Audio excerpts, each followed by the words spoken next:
Okay, I'm going to teach you how to create a folder in Windows 10.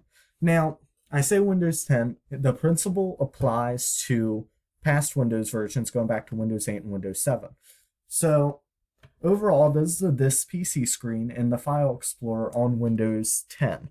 So, you have your ribbon up here, and then you have your storage devices and your drives, and then you have your folders. So in this case, we want to create a new folder. So you just go to Documents or wherever you want to create the file. You can do it in Pictures or Videos or Desktop. The desktop, if you create a folder in there, it will show up on your desktop. But in this case, I want to create it in Documents. So altogether, there are a few ways that you can create it. So the first one, the most simplest way, in this ribbon, you may see a new tab, a new tab. And up there, it should say new folder. So if you hover over that, you do notice that it does come up with that screen tip, and that screen tip says ctrl+shift+n. So that's the keyboard shortcut. You can click that to create a new folder if you're creating a lot, or if you just don't want to go up there and click, or in this case, just click while you're up there. So it's going to show up and it's going to be blue, the text that says new folder. So that's giving you the option to name it immediately. So you're going to want to give your folder a descriptive name. If you saw up top, I had a folder named like payment stuff and all that. That's not a good idea, but I know what it is.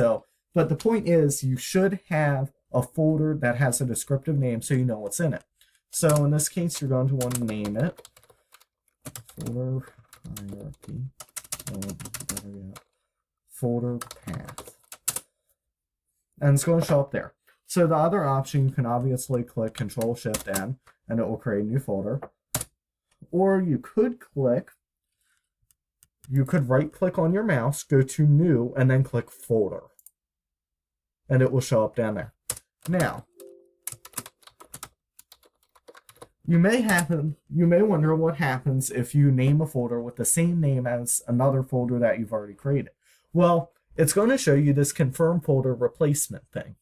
So, if you want to create, or if you want to merge the folders, if they're the same basic files and you just want to merge them, all you really have to do is click yes, and it will combine the two folders. However, if you don't want them to merge and you want them to be separate folders, you just click no, and it will give it a 2 or a 1 right beside it.